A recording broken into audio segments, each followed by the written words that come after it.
Ok. Que le Seigneur vous bénisse. Que Dieu vous bénisse. Nous avons beaucoup de choses à dire. On va nous lire les Écritures. On lit Matthieu chapitre 21, verset 38. Matthieu 21, 38. Nous avons dit que nous allons commencer à respecter l'heure. 21, 38. Matthieu chapitre 21, verset 38. Totangi na kombo na Yesu Masia. Mais quand les vignerons virent le fils, il dit entre eux, voici l'héritier, venez, tuons-le et emporons-nous de son héritage. Et il se saisit de lui, le jetait hors de la vigne et le tuèrent. Maintenant, lorsque le maître de la vigne viendra, que ferait-il à ces vignerons? Il lui répondit, il fera périr misérablement ces misérables et il affermera la vigne à d'autres vignerons qui lui en donneront le produit au temps de la récolte. Ils feront quoi? Il affermera la vigne à d'autres vignerons. C'est-à-dire, il donnera la vigne à d'autres vignerons. Pourquoi? Parce que les anciens vignerons n'ont pas donné le fruit à sa vigne. Soulignez cela. Très important. Allez-y. Jésus leur dit, n'avez-vous pas jamais lu dans les Écritures la pierre qu'ont rejeté ceux qui bâtissaient est devenue la principale des langues? Le verset 43. C'est pourquoi je vous le dis, le royaume de Dieu vous sera enlevé et sera donné à une autre nation. Très bien. Qui en rendra les fruits. On donnera le royaume de Dieu à une autre nation. Parce que la première nation n'a pas donné le fruit.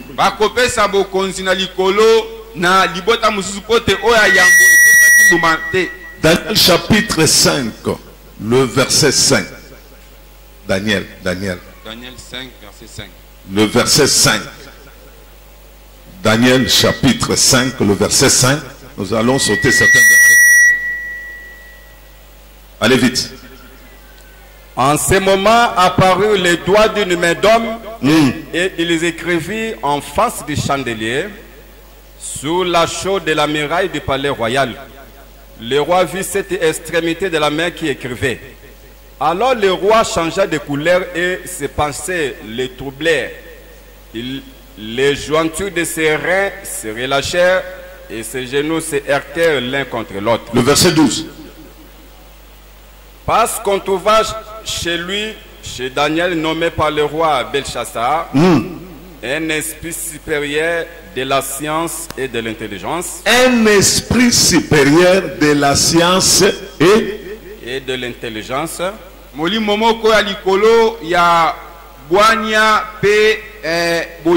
Est-ce que Daniel avait étudié? Il avait étudié à quelle université?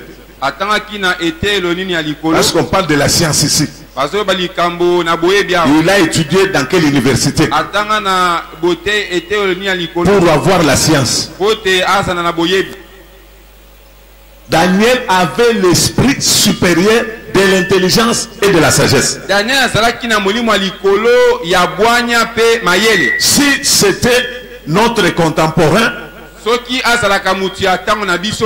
pour avoir cet esprit, il fallait faire la théologie ou bien il fallait aller au campus. Que le Seigneur vous bénisse. Vous pouvez vous asseoir. Allez-y. Pour avoir cet esprit-là de la science, il fallait faire l'université. Il fallait à Sorbonne. Aller là où se trouvent tous les grands de ce monde. Mais comment un homme là qui n'a jamais été à l'école, mais on trouve en lui, on dit on trouva en lui l'esprit de l'intelligence et la science. Écoutez ce qui suit. Allez-y. La faculté d'interpréter des songes. La faculté. Si nous étions au campus, On pouvait dire que Daniel a fait quelle faculté?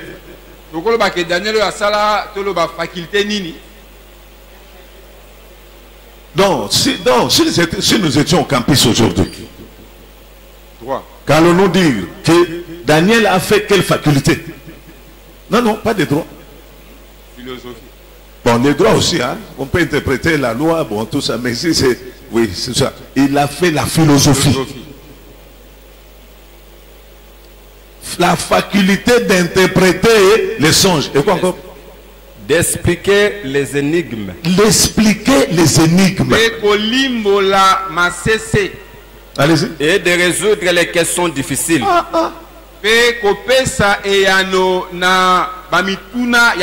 Ça même, le président Biden qu'on vient de lire aux États-Unis ne peut pas interpréter les énigmes ni interpréter les songes.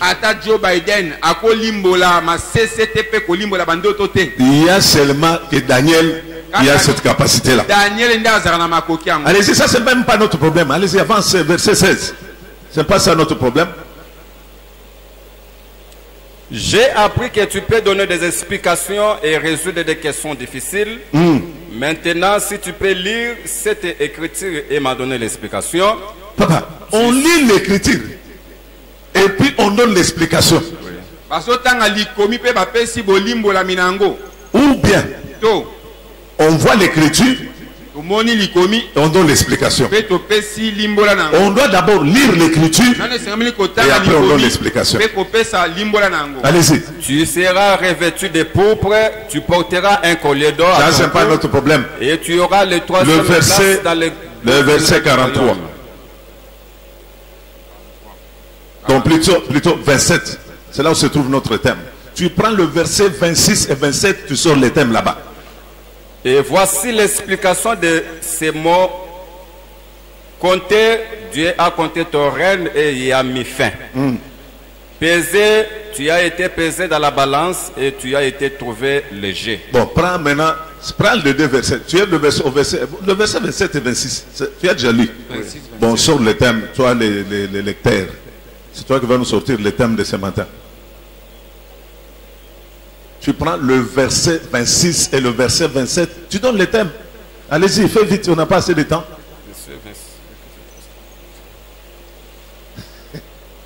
Bon, moi, la balance de Dieu. Très bien. Que le Seigneur te bénisse.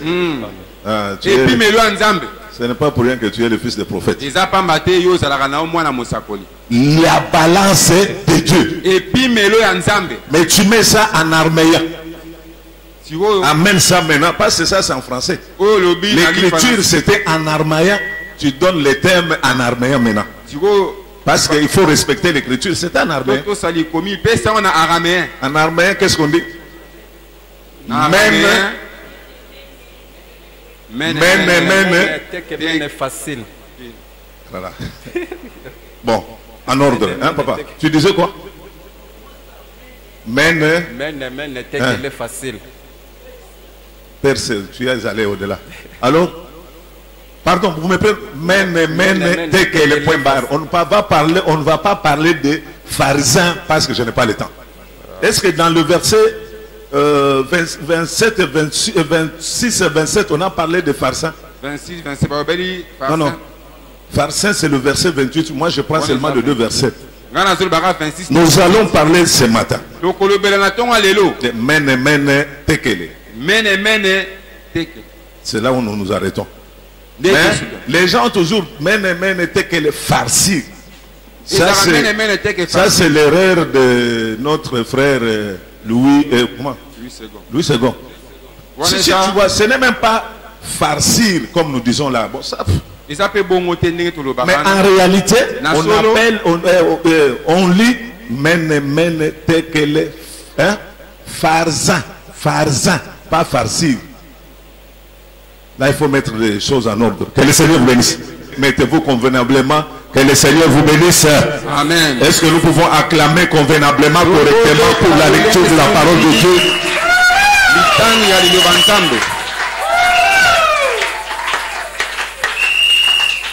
Que Dieu vous bénisse. Pesez. Et plutôt, compter, peser, peser. Tu as été pesé. Tu as été trouvé léger. C'est ça ce que nous allons parler ce matin. Que s'est-il passé? Le roi Nabucodonosor, que vous avez l'habitude d'appeler Nabucodonosor, est allé à Jérusalem, envoyé par le Seigneur pour accomplir la prophétie que Dieu avait donnée à Jérémie. Il disait à Israël d'aller, de se rendre à Babylone. Ce n'est pas notre sujet de ce matin. Ils ont été déportés. Ils sont arrivés à Babylone.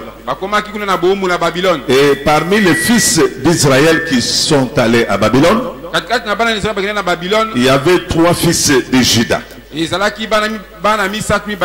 Vous connaissez leurs noms, les noms babyloniens qui ont été donnés. Je ne vais pas parler de noms, leurs noms propres parce qu'on n'a pas assez de temps. Comme vous lisez la Bible rarement, vous connaissez seulement les noms babyloniens. On les appelait Shadrach, Meshach et Abednego. Il y avait aussi Daniel. Ils étaient de la tribu de Juda. Lorsqu'ils sont arrivés à Babylone, le roi Nabucodonosor avait besoin dans les cours royales quelques fils de Juda en qui on pouvait trouver l'intelligence et la sagesse. Et c'est ainsi qu'on a trouvé ces 4 fils dont nous... 4 personnes dont nous parlons ce matin.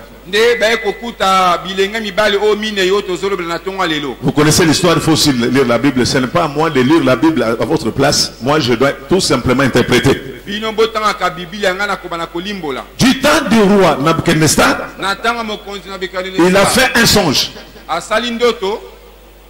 Il a appelé les astrologues, les devins, le magicien et tous ceux qui avaient la science à Babylone. Il dit, j'ai fait un rêve. J'ai besoin d'une chose. Vous allez me donner le rêve et vous me fournissez la lumière ou l'interprétation. Et ces gens ont trouvé que la demande du roi était difficile. Il dit non, en tout cas, le roi, tu peux nous dire les songes. Nous, nous allons te donner l'interprétation. C'est comme ça que ça se fait dans les usages humains. Vous faites un rêve, vous expliquez votre rêve, et on interprète les rêves. Mais ce que vous nous demandez, cela est difficile. Ah, là, j'ai toujours dit, ce que le roi demande, c'est toujours difficile. Ce que le roi demande, c'est difficile.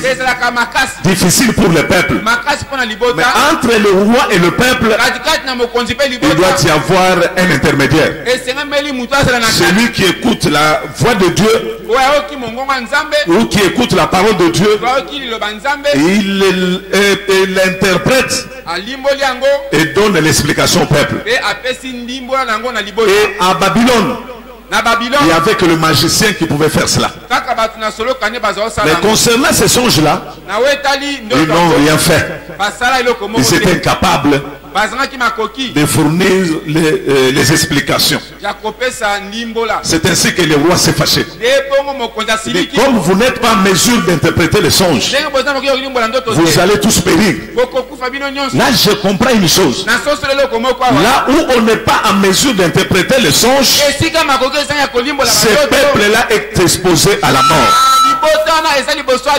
Est-ce qu'il y a quelqu'un qui me comprend? Là où on ne peut pas interpréter les songes, le peuple est exposé à la mort. Si vous allez dans une église où le pasteur n'est pas en mesure de vous expliquer les Écritures que nous considérons comme étant les songes du roi. Cette église-là, elle ne va pas voir la face de Dieu. Que le Seigneur vous bénisse. Parce qu'il dit, vous allez tous périr. Pourquoi ils devraient périr? Parce qu'il n'y avait personne pour interpréter les songes. Au moment où le roi donne l'ordre à son conseiller de les faire périr, et ce temps-là, il y avait un homme qu'on appelle Daniel. Daniel est arrivé. Qui était Daniel? On l'avait donné la charge de diriger les astrologues, les devins et les magiciens. En d'autres termes, on les considérait comme les chefs de tous les magiciens.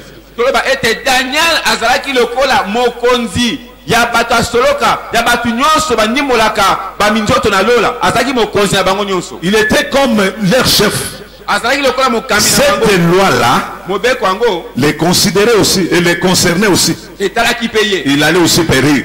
C'est pour ça qu'il est allé avec ses amis, ils ont prié. Dieu a donné la solution. Et le roi l'a élevé. Après la mort du roi, est arrivé son fils Belchassar. Les uns disent Belchassar, c'est le petit-fils de Nabucodonosor. Les autres disent Belchassar, c'était le fils de Nabucodonosor. Mais en réalité, quand nous prenons la parole de la reine, la parole de la reine, la femme de Nabucodonosor, on comprend que Belchassar, c'était le fils de roi Nabucodonosor. C'est pas ça notre problème. Et Belchassar, de son tour, il est devenu roi. D'ailleurs, Nabucodonosor avait donné à Daniel le nom de Belchassar. Est-ce qu'il faut expliquer ce nom-là? On ne sait pas. C'est pas ça notre problème. Et nous voyons du temps de roi Belchassar, il a organisé une fête. Je suis encore dans l'histoire. Il a organisé une fête. Il a appelé les gens de ses amis, ses conviviers, tous ceux qui vivaient à Babylone, tous ceux qui avaient de l'influence.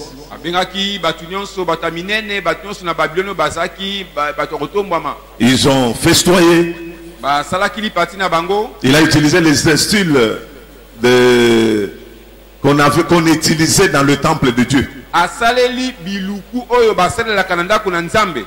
Et que s'est-il passé? Pendant le moment de la fête, en pleine fête, pendant que les vins faisaient son travail, ils ont vu sur la muraille, tout près des chandeliers, un extrait d'une main.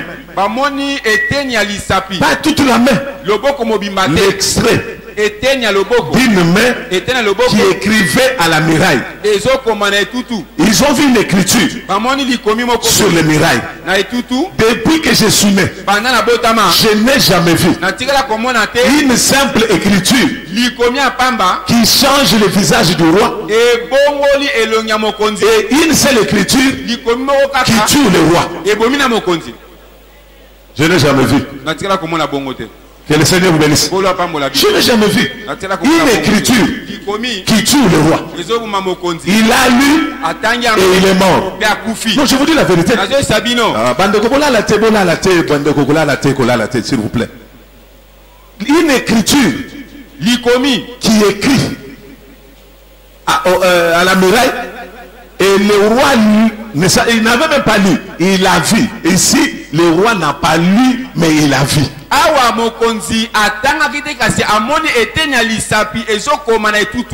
Regardez la suite. Après l'explication de l'écriture, le roi est mort. Qu'est-ce qu'il a tué? L'écriture qu'il avait fait. Par là, je comprends. Une écriture peut donner la vie, il peut aussi donner la mort. Ah non, toi tu ne crois pas. L'écriture a tué le roi, il a rendu la vie aux magiciens. Aux magiciens, aux astrologues. Mais le roi est mort, les magiciens et les autres sont restés en vie. Avez-vous déjà vu cette écriture? Est-ce qu'il y a quelqu'un qui a déjà vu cette écriture? Vous la voyez, vous mourrez. Mais l'écriture donne la vie aux magiciens et tue le roi. Oui, il y a une écriture qui donne la vie à ceux qu'on appelle les sages. L'écriture donne la mort au roi, à tous ceux qu'on appelle des sages. Mais donne la mort plutôt à tous ceux qu'on appelle des sages au roi, mais donne la vie aux astrologues, aux magiciens. Qui sont les astrologues? Les astrologues, ce sont des idolâtres. En un mot, je n'ai pas le temps d'expliquer. En un mot, ce sont des idolâtres. Qui sont sages? On est sage à cause de la parole. À ce temps-là, il y avait un peuple qu'on appelait le peuple de Dieu. Ils étaient sages. En rapport à la parole que Dieu leur avait donnée. Je n'ai pas le temps d'expliquer ça. Il s'agit d'Israël. Israël était sage par rapport à nous les nations. Que le Seigneur vous bénisse. On leur a donné l'écriture. L'écriture qu'on leur avait donnée, c'était la loi. L'Israël a vu la loi, mais n'a pas eu l'interprétation. Ah bah tu vas savoir. Comme si je parle seul. Donc Israël a reçu la loi. C'était une écriture. Ils ont vu, mais ils n'ont pas reçu l'explication. C'est pourquoi Israël est mort. Par rapport à nous, sans Dieu, qui étions. Aujourd'hui, on nous a fourni l'interprétation de l'écriture et cela nous a épargné de la mort. Et le Seigneur vous bénisse. Nous avons l'interprétation de la loi. C'est ce qui nous donne la vie. Et le Seigneur vous bénisse. On appelait Daniel. Qui a donné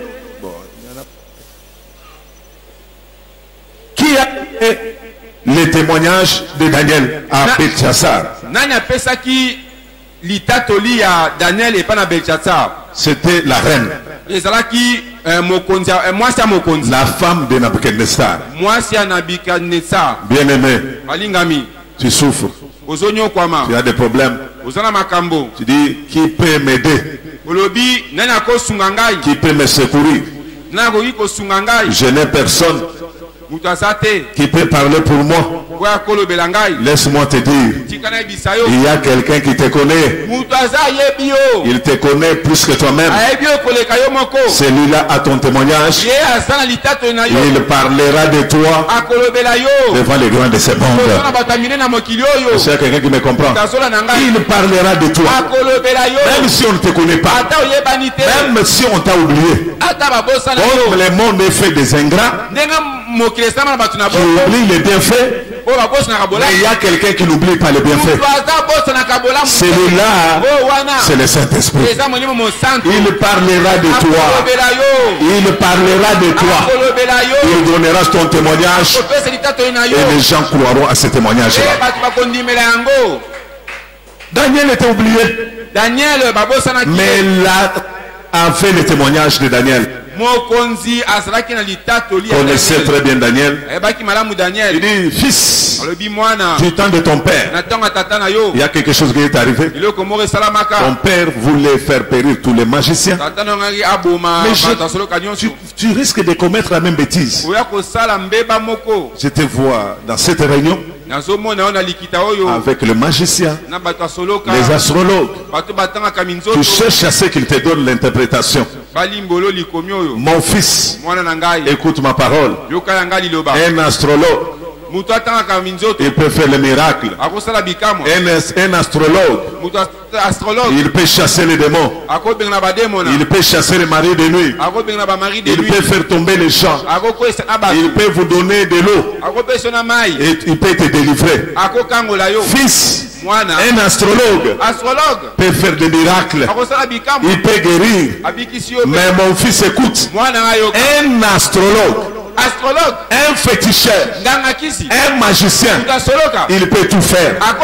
Il y a quelque chose qu'il ne peut pas faire, c'est d'interpréter cette écriture ici. C'est quelqu'un qui me comprend. Oui, ils sont nombreux dans cette ville. Ils sont partout. Ce matin, ils se sont réunis. Comme nous nous sommes réunis comme ça. Ce matin, ils utilisent ces papiers-là que vous avez, que nous appelons la Bible. Quand je parle comme ça, c'est que je dédaigne. Non. La Bible, ce n'est pas seulement les papiers que vous avez entre vos mains. La Bible, c'est ce qui est là-dedans, ce qui est écrit là-dedans. Vous savez, quand vous allez dans la maison de féticheurs, qu'est-ce qu'ils font? Ils utilisent aussi la Bible. Je vois les marabouts. Ils utilisent la Bible. Ils recommandent les gens de lire les psaumes. Ils utilisent aussi la Bible. C'est bien bon. Je vais vous dire une chose. Au Congo démocratique, des pères d'être orgueilleux, il y a beaucoup d'astrologues. Il y a beaucoup de magiciens. Il y a beaucoup de féticheurs. Ils peuvent vous faire tomber. Ils peuvent prophétiser sur vous. Et des prophéties réelles. Mais beaucoup ne sont pas en mesure d'interpréter les songes. Beaucoup ne peuvent pas interpréter l'écriture. Pour interpréter l'écriture, il faut avoir un esprit supérieur. Écoutez-moi très bien. Pour interpréter l'écriture, la première des choses, il faut que tu sois un captif. J'aimerais que les gens se mettent correctement et regardez ici. Pour interpréter l'écriture, il faut que tu sois d'abord un captif. Pas n'importe quel captif. Parce qu'en Israël, il y avait plusieurs captifs, mais incapables d'interpréter les songes. Celui qui doit interpréter les songes doit être captif de la tribu de Juda. Oh, c'est ça, non? Oui, du temps de Lévi. Non, Lévi n'interprète pas les Écritures. Il voit l'Écriture. Il n'est pas en mesure de donner l'interprétation. Les sacerdoces lévitiques, l'Écriture est restée entière. Et personne ne pouvait interpréter. Gloire à notre Dieu. Parce que nous ne sommes pas de ces sacerdoces. Nous sommes des sacerdoces royaux. Nous sommes des sacerdoces de Juda.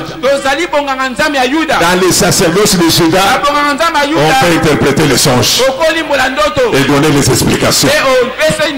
Et dans ces sacerdoces, nous sommes introduits dans ces sacerdoces par un serment.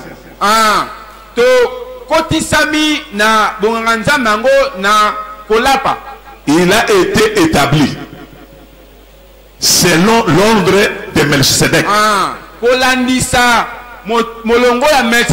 Oui, qui? Jésus. Nous sommes aussi ses fils. Et la Bible dit, c'est lui qui est descendu, c'est celui qui est monté.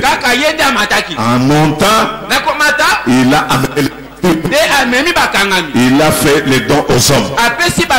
Dans cette Dieu vous a fait les dons.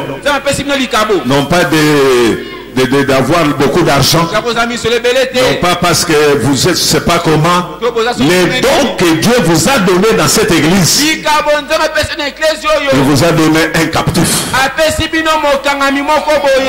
Les gens voient que je fais des aventures. Vous le saurez un jour. Vous saurez que vous aviez un captif ici. Parce qu'un captif, ce n'est pas seulement celui qui chasse les démons. Un captif, ce n'est pas seulement qui parle en langue. Et ils peuvent parler en langue, ils peuvent chasser les démons, ils peuvent faire tomber, ils peuvent vous délivrer, vous amener les prophéties. Mais un captif, c'est celui qui explique l'écriture et qui donne la vie. Ah, c'est ça, non? Si on n'avait pas expliqué l'écriture, Daniel et tous les autres allaient périr. Heureusement pour eux, il y avait un captif de Juda au milieu d'eux qui les a sauvés de l'épée du roi. Que le Seigneur vous bénisse. Dans ces pays ici, vous pouvez les trouver. Ils sont nombreux. Bien aimé, quand je regarde la télévision, je vois les gens prêcher. Ça me fait très mal. Un homme connu, élevé dans ce pays, avec beaucoup de moyens de richesse. Mais quand il se met à prêcher, vous le voyez qu'il est aussi disciple de Moïse. Beaucoup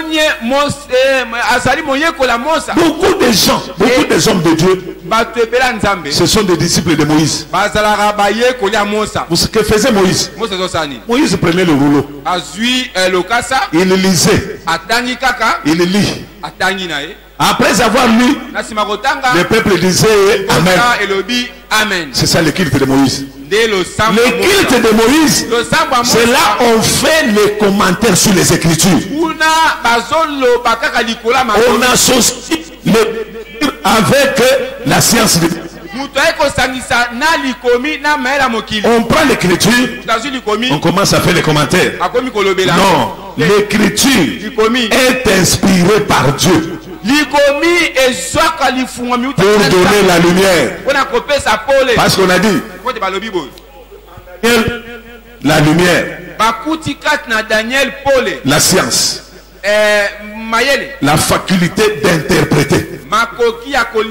Est-ce que beaucoup de gens ont reçu cette grâce-là dans ces pays? Non. Que le Seigneur vous bénisse. Vous avez beaucoup de chances d'aller dans l'enlèvement. Je te dis la vérité, tel que tu es là, tu es déjà sauvé. Tu es déjà sauvé. Le fait de venir à ces lieux, toutes ces choses, tu es épargné de la mort. La mort se trouve là où on n'interprète pas les songes. Et là où on interprète les songes, la mort est bannie, la mort est ôtée. Vous êtes heureux. C'est pas parce que vous avez de l'argent ou vous avez les comptes en banque, parce que vous avez effectué plusieurs voyages en Europe, et vous êtes heureux à cause de ce que vous entendez. Que le Seigneur vous bénisse. Vous écoutez les choses que plusieurs personnes n'écoutent pas. Que mon Dieu vous bénisse. Il faut qu'il y ait un cap pour interpréter les songes. Et ce captif, c'était Daniel. Et Daniel a interprété les songes. Et dans les songes, il dit ceci: roi, ce que tu as vu, écrit en araméen, signifie ceci. Comptez. Dieu a compté ton règne Il a mis fin. Pourquoi il a mis fin à ton règne? Parce qu'il t'a pesé sur sa balance. Il a trouvé que tu étais léger. Comme on t'a trouvé léger, on a compté ton règne, on a mis fin. Voilà ce que nous allons parler ce matin. Et le Seigneur vous bénisse. Est-ce que nous pouvons maintenant prêcher?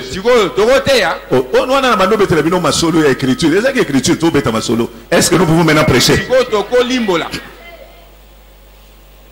Qu'est-ce qui s'est-il passé? On a trouvé que Belchazar, pendant son règne, Dieu a vu qu'il n'avait rien produit de bon.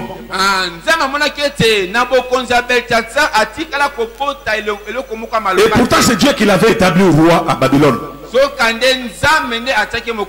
Et nous avons même dit ceci. Lorsque on a expliqué l'interprétation, on a expliqué le songe, Belchazar est mort. Je voulais dire quelque chose. Vous savez, tel que nous sommes là, quand nous prêchons, les autres sont sauvés, les autres sont condamnés. L'écriture condamne les uns, donne la vie aux autres. Oh, c'est ça, non? L'écriture n'est pas, ce n'est pas le pain. La parole de Dieu, c'est un pain. Et nous avons vu, lorsque Dieu a mis, Jésus bien sûr, a mis la main dans la même coupe avec Judas. Quand Judas a mangé le pain, qu'est-il devenu? Quand Judas a mangé le pain, qu'est-ce qui est arrivé après? Oh là là. Vous ne savez pas ce qui est arrivé. Judas a mangé le pain. Et après, c'est ce que c'est. Il y a les uns. Lorsqu'on leur donne le pain, ils meurent. Et les autres, le pain leur donne la vie. Le pain de ce matin donnera la vie aux uns et condamneront les autres. Que le Seigneur vous bénisse. Pesez, pesez. Et comptez, comptez. Pesez. Tu as été pesé dans la balance de Dieu. Et tu as été trouvé léger. Nous voyons que Dieu a une balance. Si les hommes utilisent la balance, ceux qui font les transactions, ils utilisent la balance. Ils doivent savoir les premiers qui a utilisé la balance, c'est notre Dieu. La balance de Dieu n'est pas comme celle des hommes.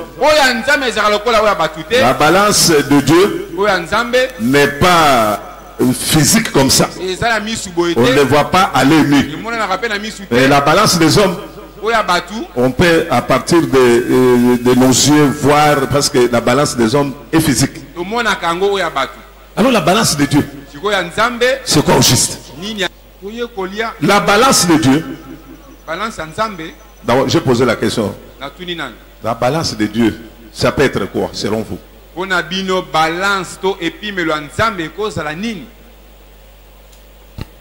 C'est quand je pose des questions que ça m'apprend beaucoup de temps. Mais j'aimerais aussi poser la question pour avoir le niveau. Selon vous, qu'est-ce que ça peut être la balance de Dieu?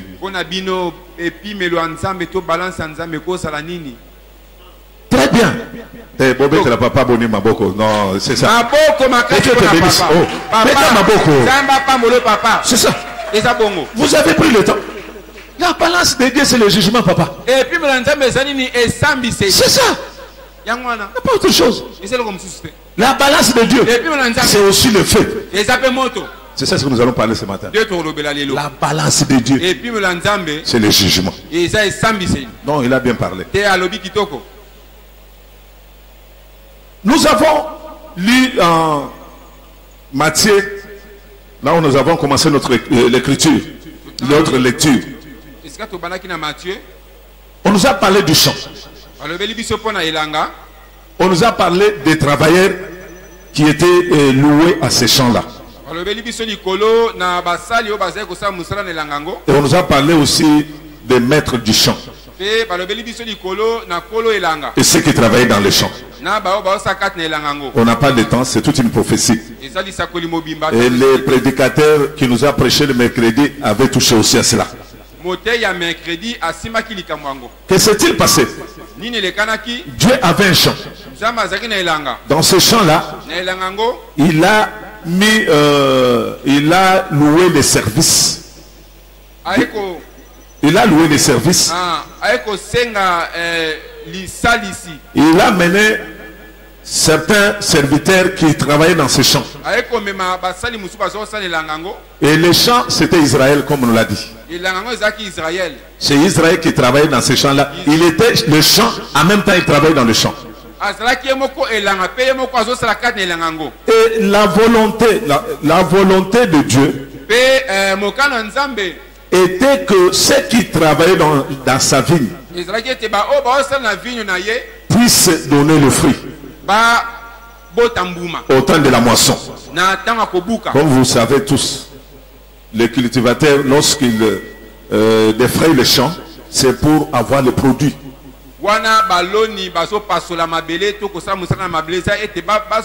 C'était aussi la pensée de Dieu.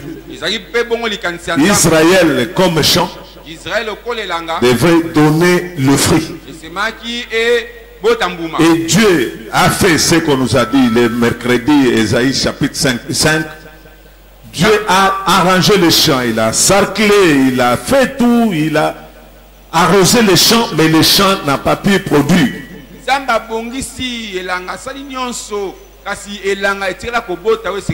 C'est-à-dire les champs avaient produit des ronces et des épines. À la place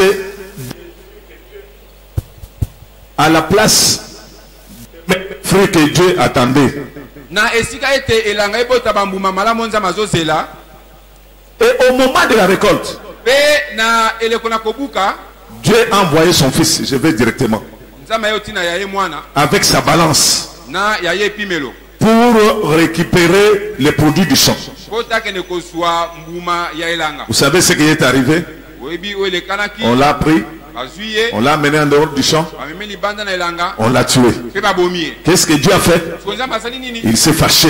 Il dit, ces gens, ils ont mis le péché à leur comble. Et Dieu a pris la décision de l'écarter du champ.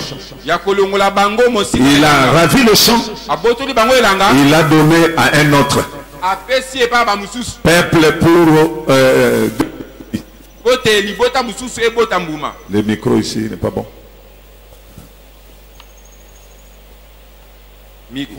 Il fallait, ça c'est en aimant ce qu'on peut vous dire sur Ésaïe 5. Mais je vais aller au commencement, à l'origine d'Israël, pour parler de compter, parce qu'il fallait commencer par compter.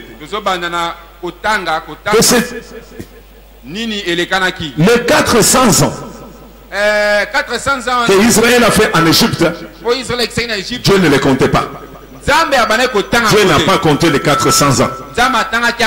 Pourquoi? Parce qu'Israël était esclave. Ils étaient dirigés par un autre roi.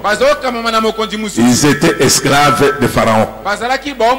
Il fallait commencer par les libérer, les délivrer de l'esclavagisme de Pharaon et s'approprier de ce peuple-là et faire de ce peuple-là son royaume, son peuple. C'est ce que Dieu devrait commencer à faire. Il a envoyé Moïse. Moïse est allé sortir Israël de l'Égypte. Et il a sorti Israël. À partir du moment que Israël est sorti de l'Égypte, quand ils ont traversé la mer Rouge, Dieu a commencé à compter leur marche. Dès la sortie de l'Égypte, Dieu commence à compter les pas d'Israël. À partir du désert jusque dans la terre promise, tous les pas d'Israël étaient comptés. Les jours, les années, les secondes et les minutes étaient comptés. Quand ils sont sortis de l'Égypte, là ils n'étaient plus le peuple esclave, c'était le peuple de Dieu. Ils étaient conduits par la colonne de feu et la colonne de nuée. C'est-à-dire pas Dieu lui-même. Dieu a commencé à compter les pas. Parce que la Bible dit, Dieu ne tient pas compte du temps d'ignorance. Pendant le temps d'ignorance, Dieu ne compte pas.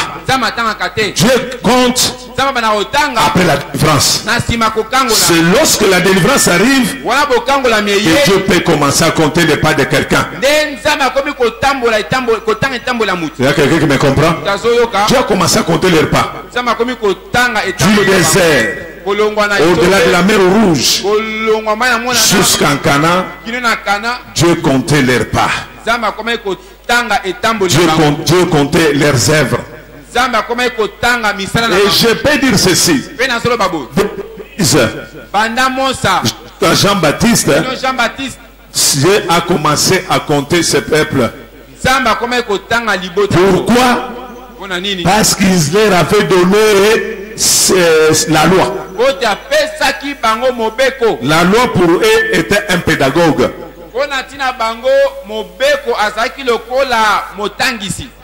Était un pédagogue. C'est la loi qui les enseignait comment servir Dieu. La loi devrait les amener à la repentance. Et la loi devait amener Israël à produire le fruit. Marche. Nous voyons que depuis la sortie de l'Égypte jusqu'en Cana, de Moïse jusqu'à Jean-Baptiste, Israël n'a pas produit le fruit. Israël était incrédule. Israël n'avait pas de bonnes œuvres. C'est ainsi que Dieu a mené la balance pour les juger. Et la balance que Dieu a utilisée, c'était la loi. C'est la balance que Dieu a utilisée pour juger Israël. Il devrait mesurer de la manière dont il se servait de la loi. Il devrait mesurer par rapport à la loi. Par leur pratique par rapport à la loi. Et quand Dieu les a mesurés, quand Dieu a jugé leurs œuvres, il a trouvé que Israël était très léger sur la balance. Israël était léger. Comme ils étaient légers, et on devrait les jeter. C'est ainsi qu'Israël a été jeté par Dieu. Parce qu'il ne pesait pas de Dieu. Et quand Dieu a regardé, il a trouvé que ce peuple-là ne pesait pas. Il l'a rejeté. Parce qu'ils n'ont rien produit. Ils n'avaient pas de fruits. On devrait les jeter. C'est ce que Matthieu chapitre 21 dit. Et la Bible dit que Dieu avait jugé bon de les faire sortir de son programme et d'introduire un autre peuple. Si vous voulez, Dieu les a chassés de la ville parce qu'ils n'ont pas produit le fruit. Il devrait introduire un autre peuple pour produire le fruit.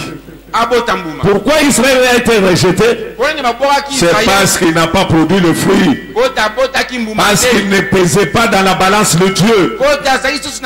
Parce qu'ils étaient très légers. Leurs œuvres ne pouvaient pas résister dans la balance de Dieu. Parce qu'Israël vivait selon la chair. Que le Seigneur vous bénisse.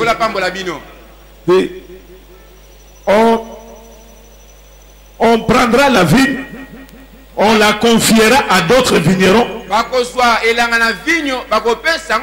pour en rendre le fruit. Ah, c'est ainsi on a trouvé d'autres vignerons. Les vignerons que Dieu a trouvés aujourd'hui, qui ont été remplacés à la place d'Israël, c'est vous et moi. Nous sommes des vignerons. Aujourd'hui, nous travaillons dans la ville de Dieu. Dieu attend de nous les fruits dignes. Sans ces fruits-là, nous serons aussi rejetés comme Israël. Ce qui est arrivé à Israël risque aussi d'être arrivé, parce que tu es aujourd'hui dans les champs de Dieu. Est-ce que tu sais que tu es dans les champs de Dieu? L'église, c'est les champs de Dieu dans lesquels nous nous trouvons, vous et moi. Comptez. On a compté Israël. On a compté la marche d'Israël. On a compté leurs œuvres. Et Dieu avait mis fin au règne d'Israël. Par manque d'œuvres. Par manque de fruits. Par manque de foi. Dieu a compté la durée de leur vie. La durée de leur marche. Il avait mis fin.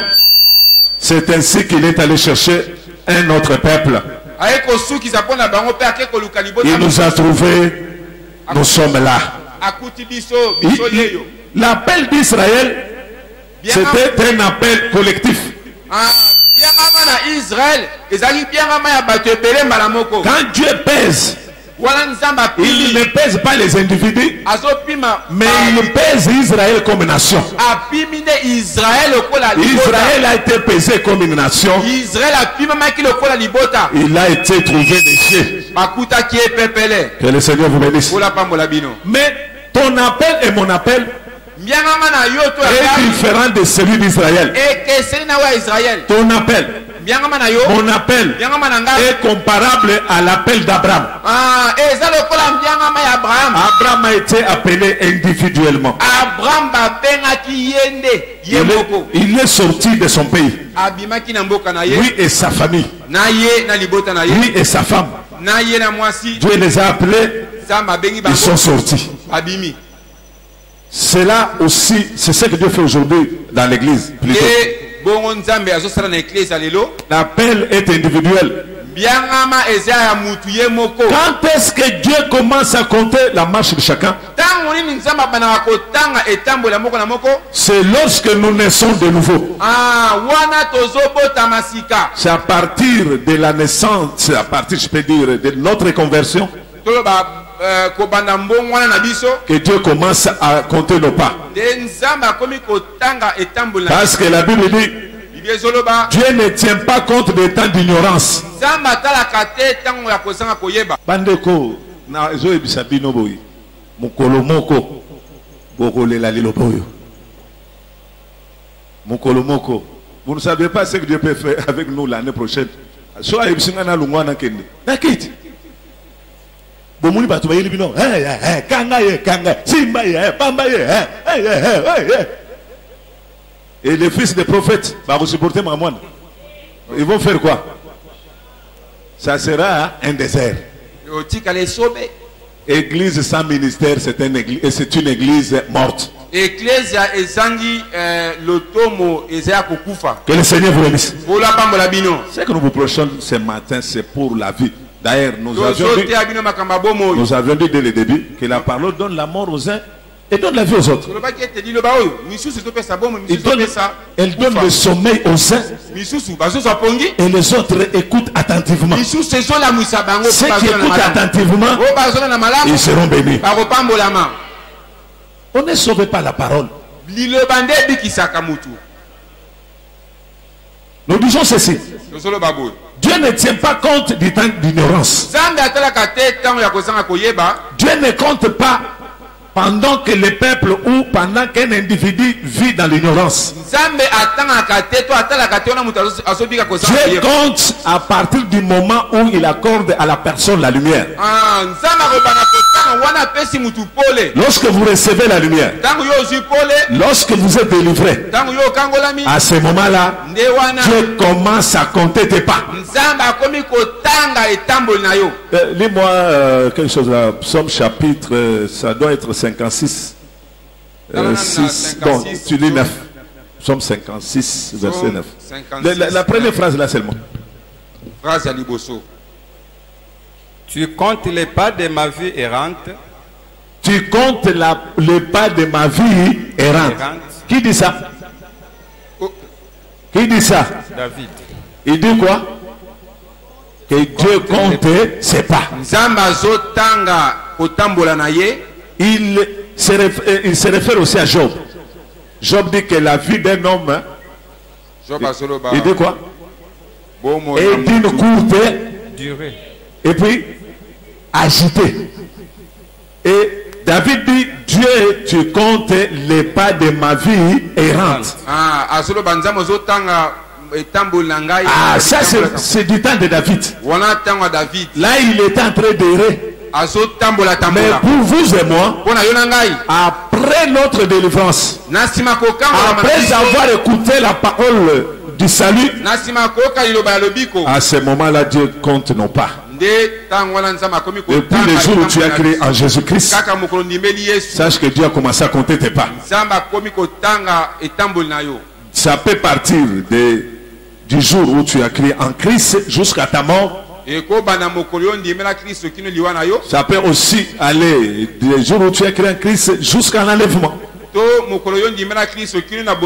est en train de compter nos pas. Il est en train de compter les minutes. Il est en train de compter les jours. Chaque jour qui passe, Dieu compte tes pas. Chaque jour qui passe, Dieu est en train de juger tes œuvres. Et la balance de Dieu, Dieu commence à mesurer à partir du lever du soleil. Lorsque tu sors de ton lit,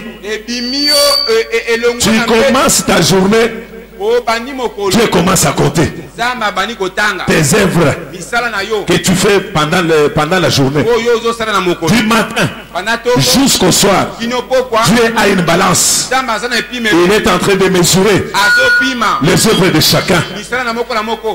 Sachez-le, chaque jour, Dieu compte tes œuvres. Il compte tes pas. Chaque mois, Dieu compte tes œuvres. Dieu compte tes pas. Chaque année, Dieu compte tes pas, tes œuvres. La balance de Dieu, elle est là chaque jour. Dieu mesure chaque jour. De la même manière que les gens qui vendent au marché utilisent la balance, c'est de cette manière-là que Dieu aussi utilise la sienne. Et chaque jour ici, les œuvres de chacun est compté. Chaque jour ici, les œuvres de chacun est mesurée.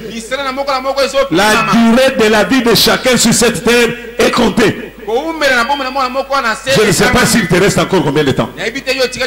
Pour les uns, c'est une année. Peut-être l'année prochaine, tu vas nous quitter. Oh, bah tu vas banger. Pourquoi vous faites l'année prochaine? Problème, ça. Pardon? Boboy. Pourquoi vous faites l'année prochaine? Hein? Et c'est problème, t'es. La mort est bien. Ah, c'est là. Maman a bien te yo là non. Ah obia zela. Papa lui bien yo. Obi azela nan. Nzamba zela. Ah Nzamba zela. Ah mais maman tout la mort m'entenga. Alobi ete liwa ezali Hein? Litomba pona ngai. Ah, la mort m'entenga. Ah, ezali litomba motuya. Je n'ai pas assez de temps aujourd'hui. Ta vie est comptée. Tu es en train de perdre le temps inutilement. Dans des futilités. Dans des choses inutiles. Dans des commérages. Dans la distraction. Pendant que la balance de Dieu est là. Pendant que le temps de Dieu est là. Dieu est en train de compter les jours de chacun. Dieu est en train de compter les œuvres de chacun. Et nous sommes distraits. On est là. En train de chercher à manger, à boire. On est là. En train de nous distraire. Bien même nous n'avons plus de temps. La balance de Dieu est en train de travailler. Chaque opportunité que Dieu nous donne, chaque temps que Dieu nous donne est compté. Dieu nous exigera, nous demandera la gestion que nous avons fait. Qu'avez-vous fait du temps que vous a donné?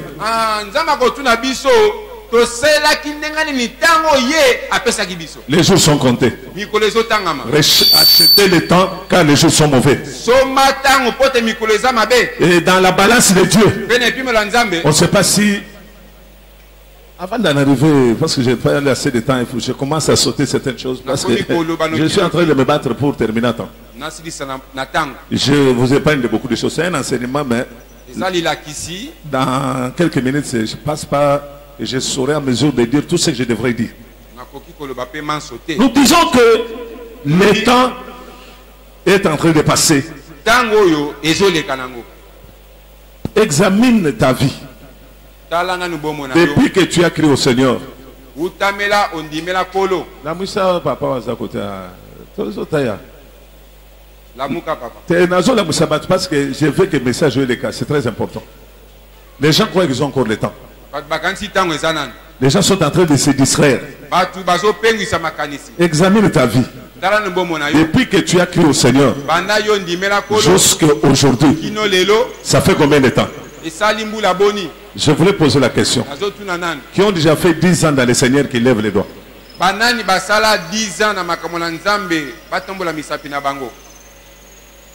Ah, ok. Ah, vous n'êtes pas nombreux. 10 ans. Qui ont déjà fait 15 ans? Est-ce qu'il y a quelqu'un qui a fait 20 ans ici dans le Seigneur? Ah. Papa Boni, mais 30 ans, il y en a. 30 ans. Hein? Pardon? Ah, vous calculez pour vous. Ah, très bien. Papa Boni, vous faites quoi? Comme toi, tu as mesure de calculer, sache aussi que Dieu calcule. Dieu calcule aussi. Très bien. Hein? 24 ans. 24 ans. Maman Michel, 40 combien? Maman Michel. Depuis 84, Nabranam. Ah, très bien. Ça fait combien? 34 ans, ça fait combien de temps?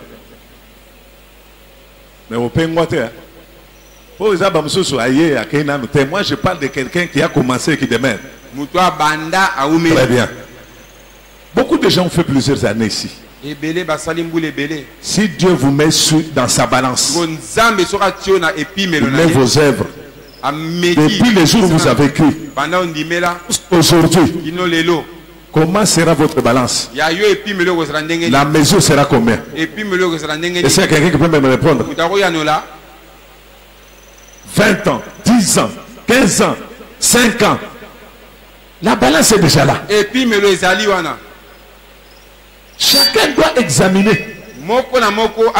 Chacun doit se mettre lui-même sur cette balance. Est-ce que vous pesez?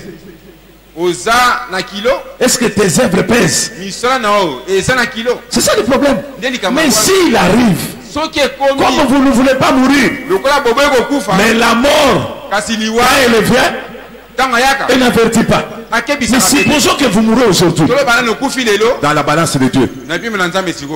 Des œuvres pèsent où ce sont des œuvres légères. Un homme a dit ceci. Apocalypse 14. Heureux les morts en Christ.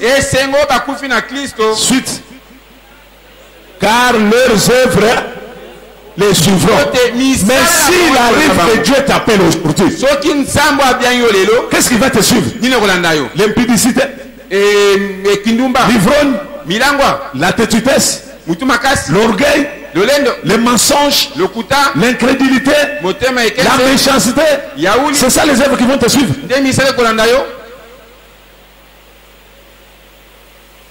C'est pourquoi beaucoup de gens ne veulent pas mourir parce que leurs œuvres ne sont pas bonnes. Amen. Est-ce qu'il y a quelqu'un qui me comprend? Beaucoup de gens ne veulent pas mourir. Mais ça les a bien été. Ce qu'on après, Ata Balobia Okei, mais il entre dans le sein d'Abraham. Amen. Il va se reposer. Là-bas, il n'y a pas de problème de consultation. Oh, cela dit, oh, tel l'a dit, oh, ça ne marche pas. Oh, non, tout cela. Là-bas, il n'y a que la paix. Mais tu vas aller là-bas, même brebis. Tu vas aller là-bas, mais vide. Tu vas aller là-bas sans œuvre.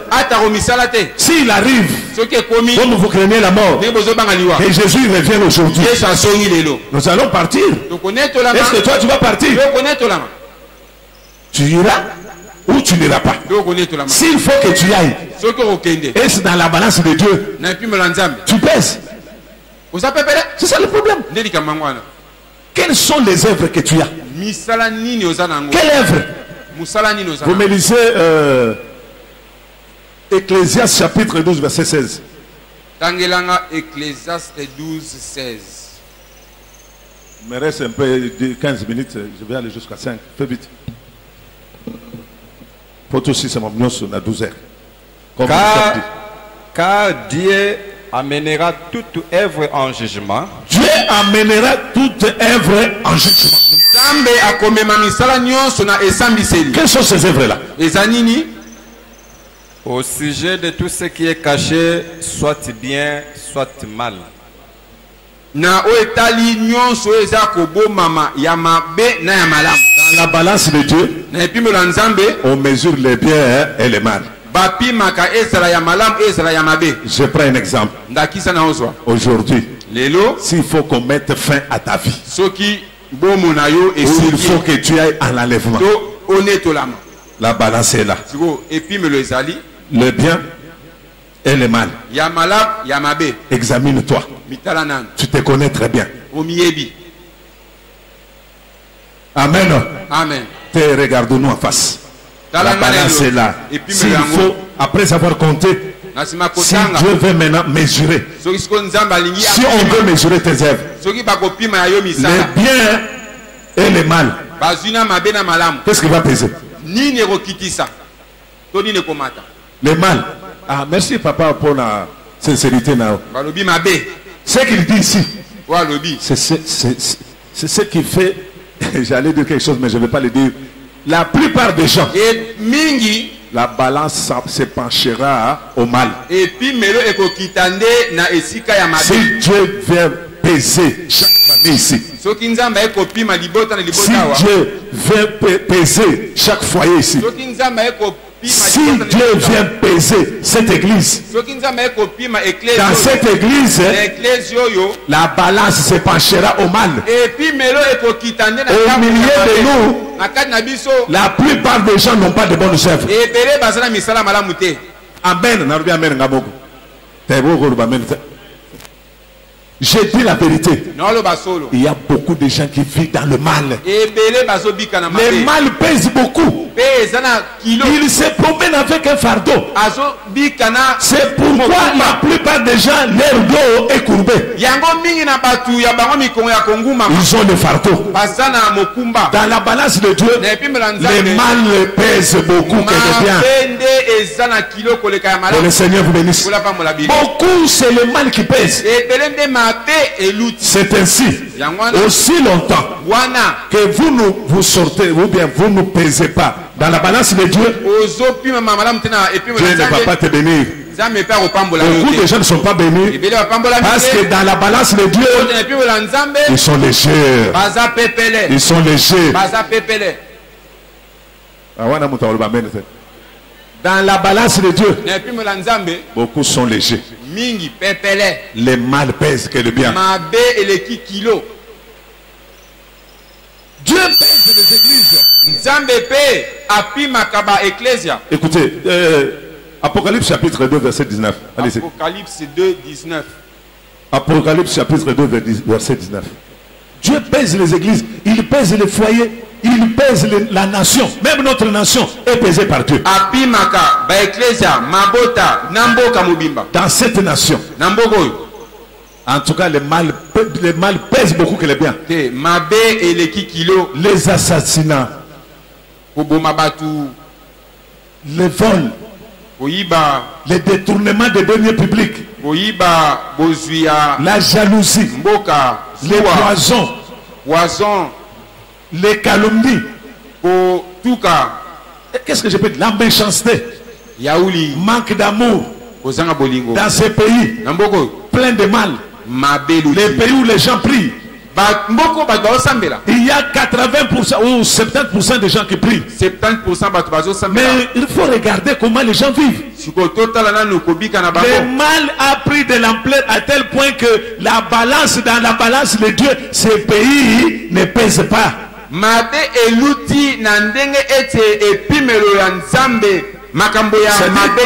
le mal qui pèse. Et vous voyez que vous voulez que Dieu vous délivre, vous voulez que Dieu vous bénisse. Allez-y. Je connais tes œuvres, ton amour. On parle à qui? À une église. À une église. C'est-à-dire que Dieu était venu avec la balance pour mesurer les actions ou les actes ou les œuvres de cette église-là.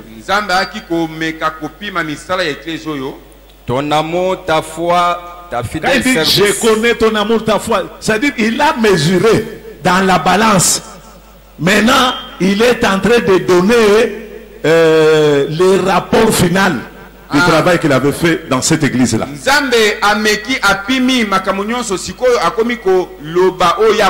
Qu'est-ce qu'il dit? Allez-y. Ta constance est les dernières œuvres les plus nombreuses que tes premières. On a mesuré cette église-là. On a dit que les dernières œuvres étaient nombreuses que les premières. C'est ce que Dieu veut de cette église. Et les dernières œuvres, l'année que nous aurons. Et puis les œuvres que nous aurons en l'an 2021 soient plus nombreuses que celles de cette année. Amen. Au même moment que je parle, chacun doit faire son bilan. Comment il a marché cette année? Chacun doit s'examiner. Comment tu as servi Dieu cette année? Est-ce que tu l'as servi convenablement? As-tu produit le fruit? Chacun doit se mesurer avant que Dieu nous mesure. Que le Seigneur vous bénisse. Chacun doit se mesurer. Malheureusement. Malheureusement, le temps est arrivé. Je suis obligé d'arrêter. Mais il y a beaucoup de choses qui devraient être dites.